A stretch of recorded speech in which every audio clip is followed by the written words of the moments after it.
Thank you.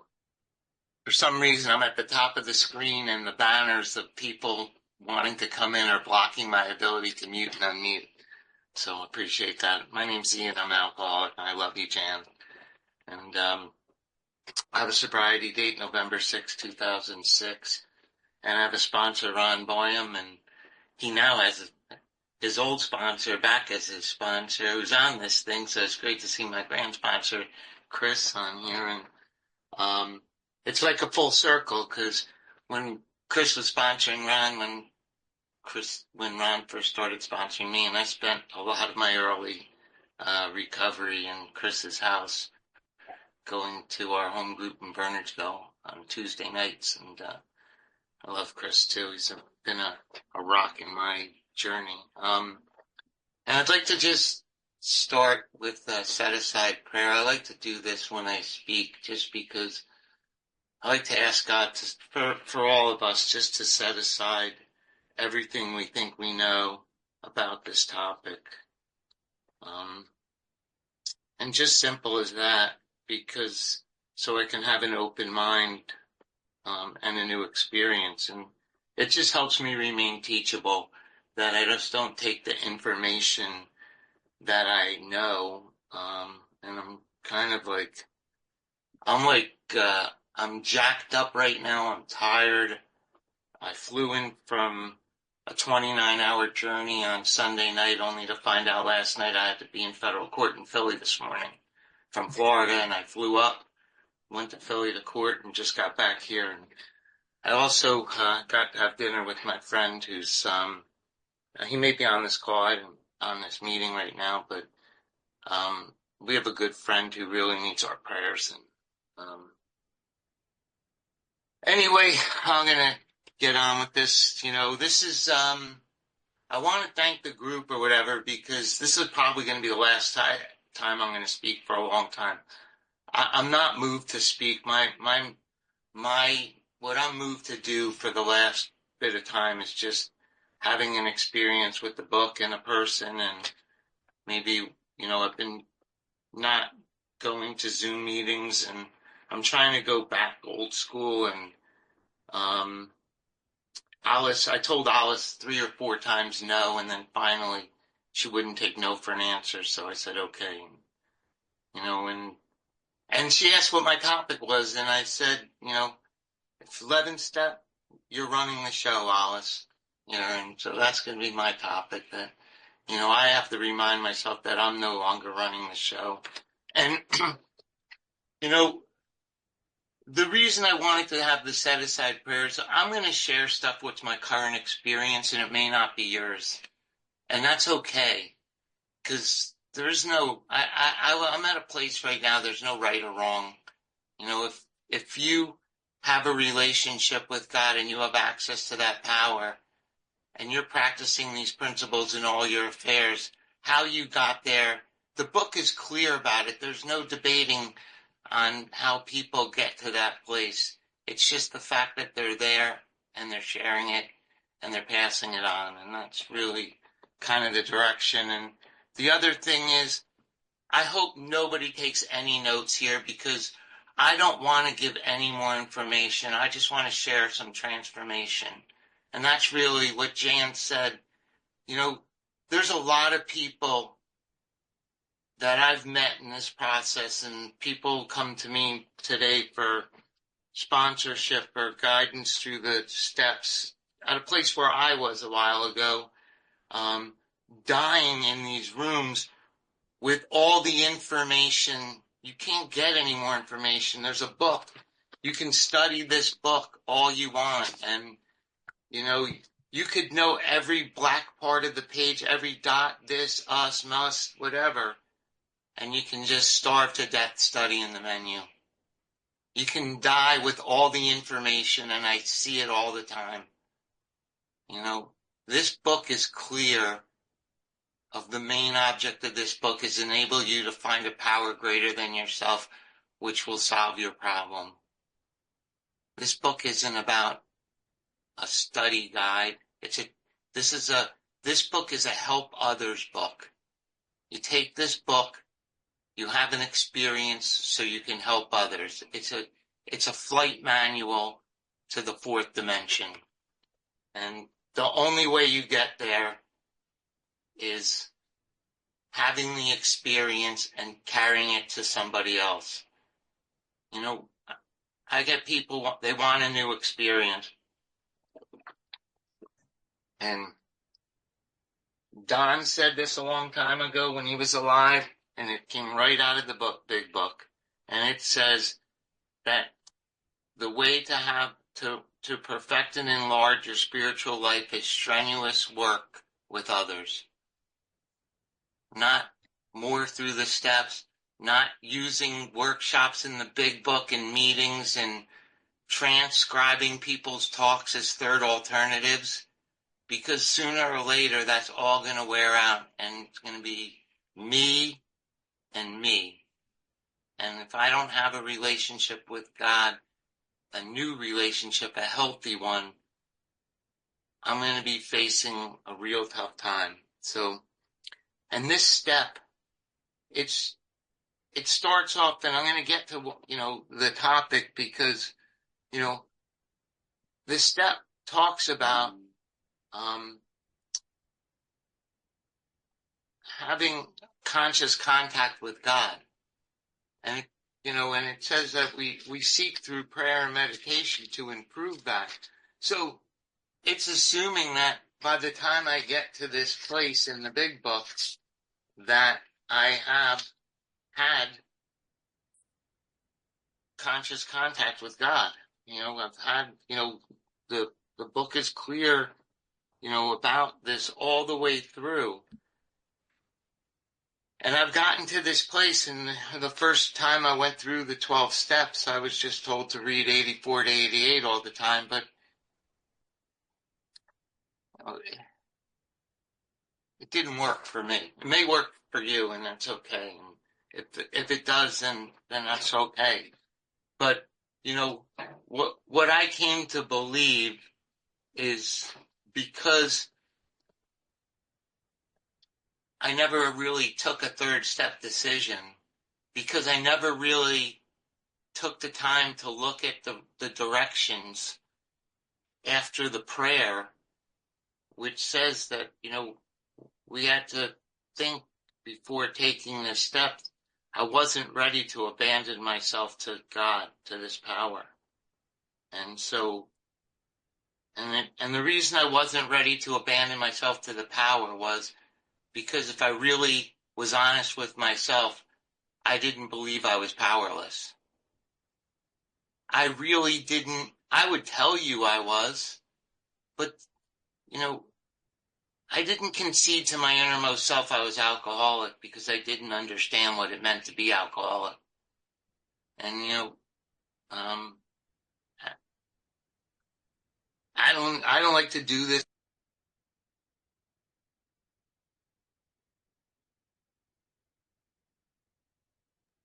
Ian, sorry, brother, you got muted. If you unmute yourself again, please. Sorry about that. Yeah, I'm not sure how I got muted and how long I was muted, but anyway, it doesn't really matter. The point is that, I prayed for guidance in this process, and who became my grand sponsor at that time and got on this meeting, took me around and basically showed me to pray for a teacher. And one day one of his sponsees was speaking, and that's been my sponsor for almost 18 years now. And I'm grateful for him because he showed me what it meant to be alcoholic. He taught me, that alcoholism was a lot broader than just the first half of the first step. That the spiritual malady is the driving force for the condition conducive for me to do something I don't want to do, to return me from sanity to insanity. And what's that have to do with the 11th step? It has a lot to do with it, because if I never see the truth there, I'm never going to really get to a place that I'm going to write and understand why I'm writing inventory. I'm never going to make the third step decision. I'm not going to tell somebody my whole life story in the fifth step. I don't even understand what the purpose of a fifth step is, that I'm looking to have a new relationship with God. I didn't even know I had a relationship with God. Now I'm seeking a new one. And then, so I'm going to get to the sixth step and I'm not ready to change. So I said a 7-step prayer once and thought I did the 7th step, but I missed the line before the prayer. When ready. I missed that sentence because I really wasn't ready. I didn't know it. My truth was my truth until it wasn't. But if I'm not ready to change, you think I'm going to really go out and make proper amends? Am I going to follow the disciplines of 10 and 11? And what kind of message am I going to carry in 12? And so I went through and I had an experience probably 15 years ago that was profound. I had what Jan talked about, a profound alteration to my reaction in life. Because what's it look like to run the show? Well, I can tell you this. If there's anywhere in your life that you're not in a place of neutrality, if there's any person in your life that you're not in a place of neutrality, if there's any, these are all considerations. My job when I sponsor is just to give you considerations. I don't want to tell people what to do. I want them to find their own truth, find their own path. I want to put them on a path and bring them to the power and let them get their own access. I don't want them to have my experience. But I want to know if they're having a heavy going of life, right? I want to know if there's futility in their life. What's going on? Where are they not in a place of neutrality? Because, Ebby promised Bill that if he got into a relationship with this power, that it would solve all his problems. So here's a consideration right now about running the show. Which one of your problems do you currently have that doesn't fit in the word all? What problems do you have that are not part of all your problems? Because in the 10th step, when we get here, I'll say exactly because I don't want to butcher this stuff. I used to know this stuff by heart, and I don't anymore because I'm trying not to. But if I'm going to carry the vision of God's will into all of my activities, again, which activities don't fit in the word all? All's a powerful word, but when I'm not that powerless, I can stretch all. I can expand all pretty far so that it fits how Ian wants to suit life for himself. I can justify this stuff. So the beginning of the paragraph says, as we go through the day, we pause when agitated or doubtful. I'm reading off of page 87 in the book, in the 11th step. And there's the 11th step is pretty cool. There's 3 disciplines: what to do when you go to bed at night, what to do when you wake up, and what to do throughout the day. So it's really basic, but it says that they're valuable suggestions. So here's a consideration. If you can't go to sleep at night without writing inventory, are you running the show? Is that becoming a dogmatic exercise or a transformational process? And if you're writing the same stuff over and over again, is it really an 11th step problem? Is it a first step problem? Or did you really not ready to change in 6 and so you went into 7 and, there's the word all again. Give all of myself to God. Well, what part of all did I stretch out there too? And so it says when agitated or doubtful. Let me ask you a question. When you're in the heat of your active alcoholism or other non-conference approved substances. Someone said, just don't do it. How'd that work out for you? Well, how do you pause when you're agitated or doubtful? How do you hit the brakes and pull the parachute when you want to jump out of the car and rip someone's head off, right? So it's really a backup thing, you know. It goes back, you know, that am I in a place of neutrality, you know? Because this is how I need to learn to live my life, that I get to a place where I can pause when I'm agitated or doubtful, that it doesn't get to a point that I'm in a volcano erupt, you know, and because it says when I'm agitated or doubtful, I ask for the right thought or action. Dan Sherman, who I miss dearly, who I love, who was another real mentor of mine in this process, and a lot of other people I see on this Brady Bunch screen. You know, Dan used to tell me that this part of the 11th step is really the you know, where I'm going, living life, and it's really like the 10th step. You know, I you know, I continue to watch, ask, discuss, make, and turn. You know, that's part of the pause. That's right here. That's real life. You know, when I go to bed at night, it's me. When I wake up in the morning, it's me, and that's all me and God. But now here, I'm in life. I'm in the middle of living. You know, how can I get to a place where I can pause and ask for the right thought or action? And you know, I constantly remind myself I'm no longer running the show. You know, what's it look like to run the show? You know, what's the broad stroke picture when Ian's running the show?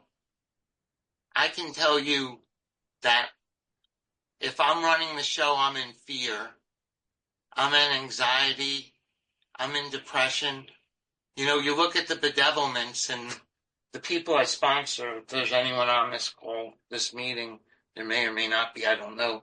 I didn't tell anybody, but then someone popped in and said, I heard you speaking. You know, you look at the bedevilments and they're just a barometer of my spiritual condition. They're tools to tell me where I'm at spiritually. So if I'm having trouble with personal relationships, where am I in a place of neutrality in my life? Where am I not? I'm sorry. So I have to look. So the people I know, I always say, you know, how's the wind blowing? That's what I say to them. And because I live in South Florida, right now I'm in New Jersey because I had to be in Philly, my house up here. But, you know, if you look out the window, if I ask you what the wind looks like, you can't tell me, but you can tell me if the wind's blowing. You can, the reflection of the manifestation of the wind is the palm trees are blowing, and it could be a light breeze or it could be a hurricane. And that's going to determine whether they're just shuffling or they're bending and snapping. You know, you can't see the spiritual malady, but you can see the reactions of it. You can't see your spiritual connection, but I can tell you, ask the people closest to you and they'll tell you where you are spiritually. Ask my wife if you want to know how I'm doing. Don't ask me. Ask my daughter. Ask the people I work with. That's the truth. Because I can dilute myself and you to believe anything I want, but I can't hide from the truth. So if I'm running the show, everyone else around me knows it. You know? And I can tell you, there was time when I followed this, you know, where I would constantly, thy will be done, thy will be done. I'd say a serenity prayer over and over again. My friend had me put a rubber band on my toothbrush when I first came into the rooms for the last time and said every time I brush my teeth, say the serenity prayer. It reminded me. But That's great. But today, I feel like, at least at this moment, I'm in somewhat of a stage of neutrality that I don't have to remind myself many times a day. I can see I have the ability to have a relationship with God that's by far the best relationship in my life. And that's a tool I ask people when I start working with them. I ask them to name me the 5 most important relationships in your life. And if God's not on the top, I know where I am with them right off the bat. I know how disconnected they are from this whole process. And, because what I'm trying to do is I'm trying to stop arranging life to suit me. I'm trying to quit running the show. And because if I'm running the show, I'm not experiencing the conditions of my 3rd step decision. And the reason that happens is because I don't believe the spiritual life can really work for me, and I don't want to give up the things in my life I want to control. Point blank. I want to control things, and I don't want to give them up. So there's the stretch of the all. I'll give God 99%, but I'm going to hold back a little bit because I want to control it. How much time? Do I have more than 5 minutes left? Okay, someone flash You me. have you have Just, 8 minutes. all Well, right, perfect. I'll you 8 have minutes. like 15 minutes actually. No, I'm good. We're gonna get some. I want to hear other people. So everything I do in this step process is to get to this place so I'm connected with the power, so I can live a way that the people around me are free of me. You know, people say they want to be happy, joyous, and free. That's a byproduct of unity with God. Because if I don't have a relationship with God, I can't have one with me. I won't have one with you. And so by the time I get to this place, the real maintenance, if anyone on this, there's 143 people. I guarantee you there's somebody that's into fitness or training or running or something. You, you don't maintain your fitness level by staying still. You do it by growing and continuing endurance and running further or lifting more or whatever you do. And so, it's like I can't get any closer to God than I am right this minute. Right this second. I can't I can't get any closer. All I can do is get the stuff that separates me from having this healthy relationship out of the way so I can have one with you. And so the steps are just about getting the reluctancies out of the way so I can have this relationship. So by the time I get to the 11th step and I have this experience, if I'm not taking people through in the 12th step, and really, I go deeper through into to wives, the family afterwards, to employers, and a vision for you, because that's where the real juice is for me. These days, I find the real stuff in those chapters. That's what I can give. That's what I can give away. My experience in those chapters, practicing the principles in all my affairs. And I need to have a constant 10 and 11 step experience on a regular basis so I can keep myself on this guided beam to do that. But if I want to grow spiritually, it's after this point. I get to this point in the 11th step so I can have a real spiritual experience. The profound reaction in life for me is watching you change. The experience I have in the steps is watching you change. I was told a long time ago, if you want to learn, teach. If you want, don't study, teach. You know, there's how there's I don't even want to get into this because I get people aggravated and I don't want to disturb people on stuff, but all this speaking and stuff is great. It's awesome to hear people's experiences, but have your own. Share your own. Don't share mine or somebody else's. Don't regurgitate stuff you hear in the meetings. Come on these meetings and see if there's something that you're missing in your own experience.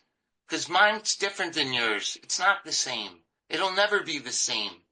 The only thing that we can have in common is a problem and a solution. Everything else in between is like the dash. It's the experiential transformation.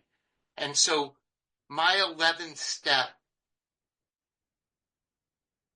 it's not exactly profound, dogmatic out of the book, but if I'm having some hard time, what I love to use the 11th step today for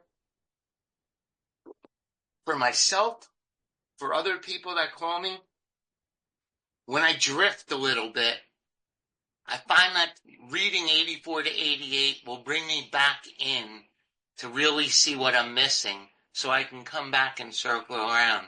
And I don't, if I call my sponsor and say, Ron, I want to go back through the steps, he's like, good, take someone. Like, he doesn't want to take me through the steps anymore. There's nothing he's going to know that's different. My 4th step isn't about the things I've done. It's about where I play God. My 4th step. So I'm not going to write new inventory, but I can have an experience reading yours. I can guide you to the power. I can light you up so that you can go get lit up and light other people up. So, I'll end with this, that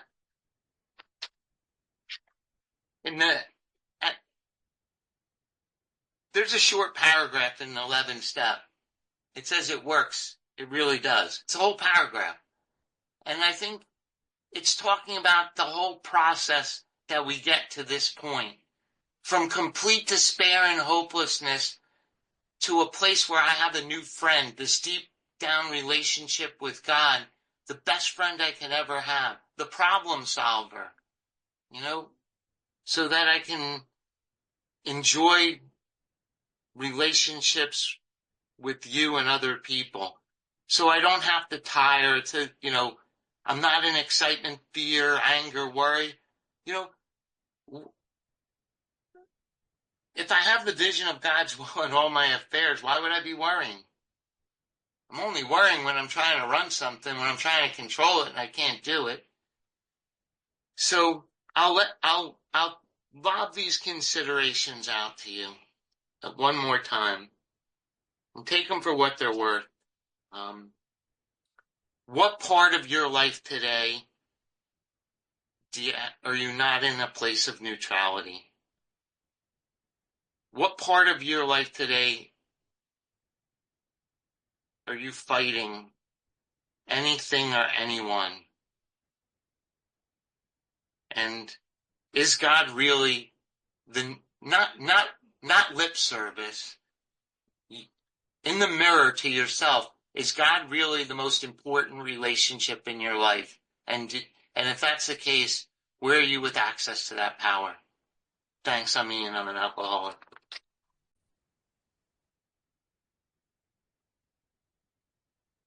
Hi, everyone. Surprised I don't see any hands up yet.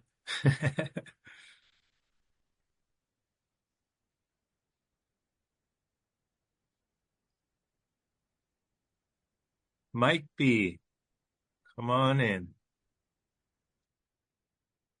I will not be shy. Mike Alcoholic. Ian, I met you a couple of years ago on this platform through Tyla, I believe.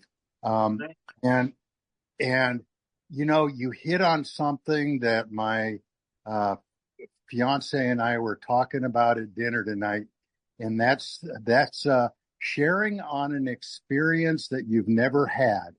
And throughout this whole Zoom process, I absolutely love it. But what I've done is I've been a parent, and thank you for that. Um, what is your 11th step?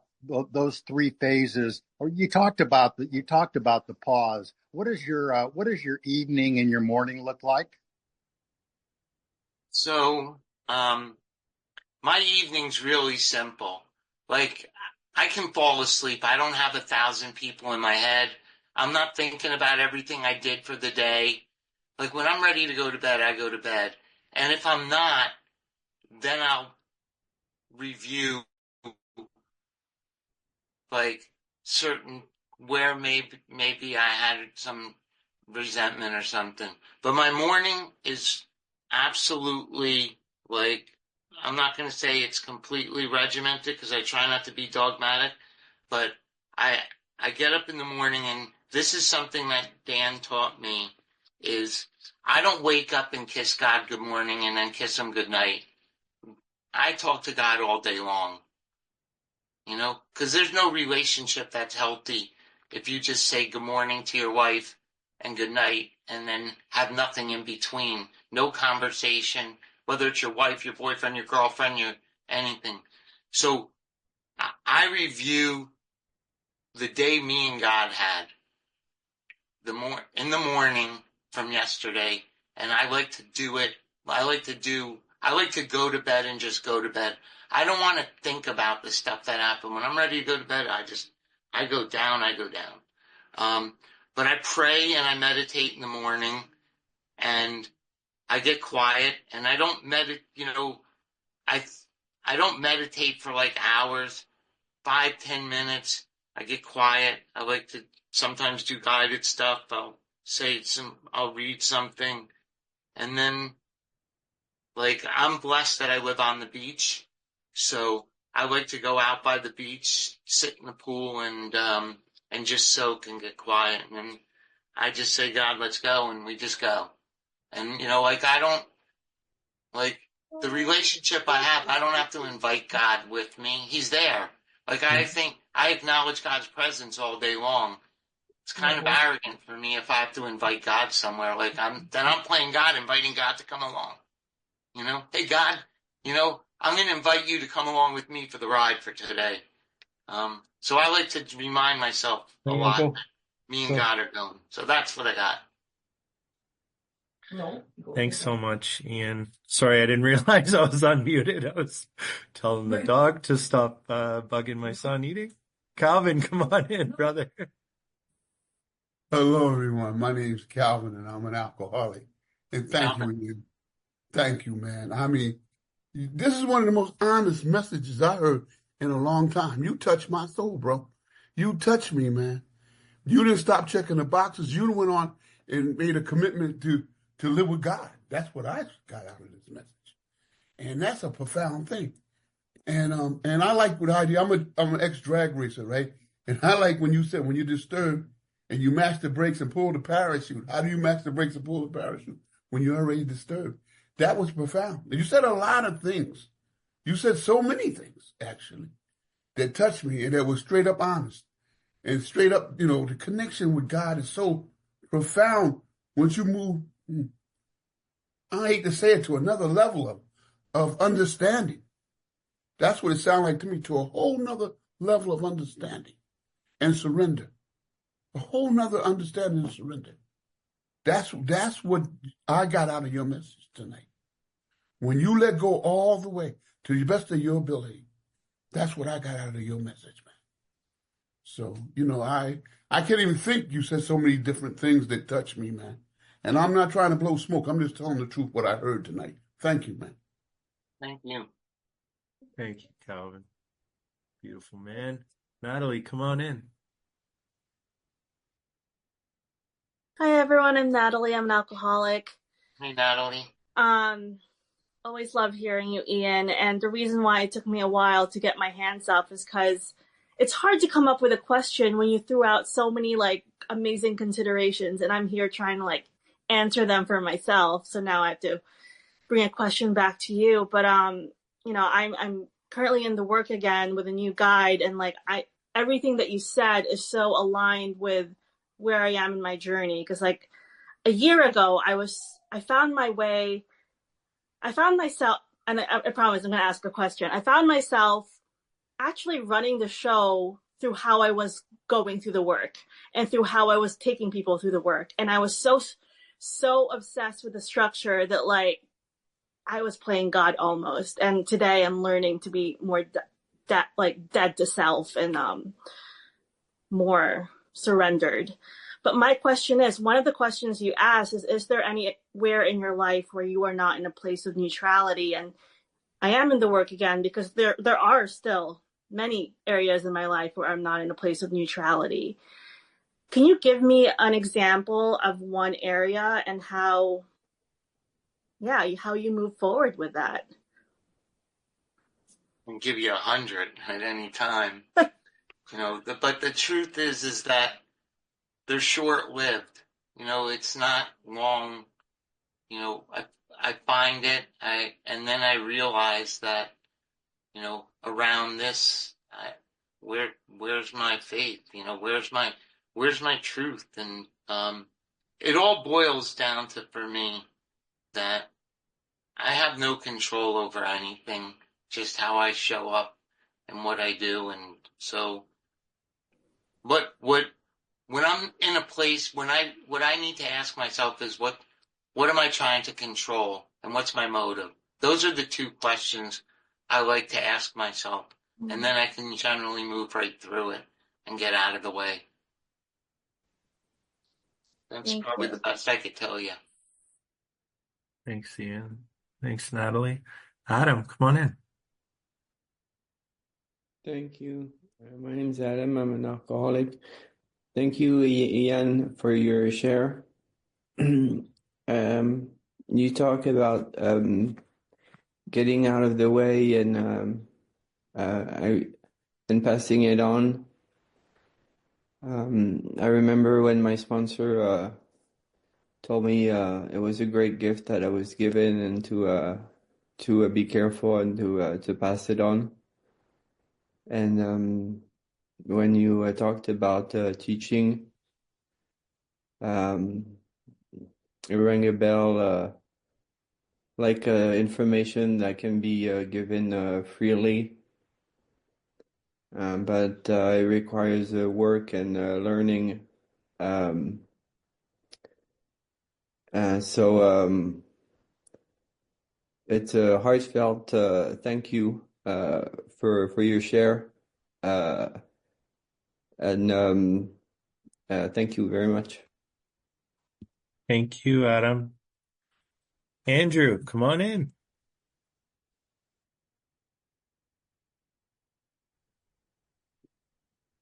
Oh, I'm unmuted. So many buttons in life. Alcoholic Andrew, grateful to be at Fellowship of the Spirit, and very grateful to hear your message, Ian. I was the educational variety until this power, this flimsy reed, being that I needed to be brought to my knees sober in absolute fear. This long dash, that's the biggest thing for me. Because I don't know what the day brings. I never understand where agitation or doubt come from, but I'm beginning to believe it's because I'm leaning towards an idea or perception in my head of running my life, because an old fear has not been properly taken care of by God. So my question to you is, I think you might have touched on this with the last two questioners ago, shelf life of spiritual awakening. There's some famous people out there who had it all their lives, and I'm terrified to lose that. Can you answer me anything about shelf life or spiritual experience? That's, I think that's an individual thing. It's like pain. How do some people stick around for 30 minutes and some people for 30 years? Shelf life is God's grace. That's how I look at it. You know, your shelf life is the grace of God. And what you do with it is up to you. And, you know, like I don't like to look at it as a shelf life because it's the rest of my life. Shelf life hasn't, for me, the expiration date is when the shelf life ends. And, you know, because this is for the rest of my life. You know, this isn't like a temporary matinee or something. Like if I truly believe that if I stop doing this, I'll die. And, you know, and that's just for me. It may not be for you or other people. So I've never looked at it as a shelf life. I look at it like, you know, I guess here's a question back to you, Andrew. Take the closest friend in your life. Do you wonder when you're going to end that friendship with them or her? Do I think about like, oh man, next year we might not be friends? No. You want that to go for the rest of your life. So I just don't have a shelf life. I guess my shelf life will be the end of the dash. There'll be a year. I was born in 1963, and at the end of the shelf life, there'll be a dash, and then I'll have a date. That's a great question. I never thought of it. Thank you, Ian and Andrew. Kathleen, come on in. I think this may be the last question, depending on time. Hi, my name is Kathleen. I'm a real alcoholic. And I got your, Ian, Tyler sent me the flyer for you today, and she knows that I go to a lot of meetings. And, you know, I have to say, just at the beginning, mine's really not a question. Mine is more of a pleading. We'll die without you making appearances. I just want to say thank you to Alice for her persistence in that, how refreshing and wonderful it was to hear your take on what's going on currently with your program. And I think it's, you know, it's wonderful that we work with others individually, but the amount of people that you're capturing their hearts and their, you know, thoughts and getting us to think about our own programs, it just on this one meeting is immense, you know, or enormous, I should say, not immense, enormous. And I just really thank you very much for taking the time to be with us today. Thanks. Thank you, Kathleen. So your job is to do it to others. Thanks, Kathleen. Hey, Debbie, I think we got time for you. Come on in. Take us out. Debbie, alcoholic. You know, honestly, I'm not sure I have a question either, but I just two things. Ian, I sent you a direct message that I'm so hoping you'll see and be able to respond to. And thank you so much for your share. I can't even, like, I don't even know how to I can't even tell you how much it meant to me. I think maybe there was so much, but I think maybe what I appreciated as much as anything else is through work and self-sacrifice for others, not going through the steps over and over again, or, you know, putting on workshops or creating workbooks, or I just can't even tell you how much you're just preaching to the choir. And it was really, really, really good to hear. And I felt it in my soul when you said, because at some point that runs out and I'm left with me. You know, I have been there. My first meeting was 1981. My first sobriety date was 1987. And thank God my permanent sobriety date is 94. And I'm just really, really, really grateful to be here with you all. And also that have an experience of your own and share that. Don't regurgitate anyone else's. So thank you so much. Hey, Debbie, take this down. I'm going to give, because I can't find the message, so I'll give you my cell phone, text me. 973-303-7902.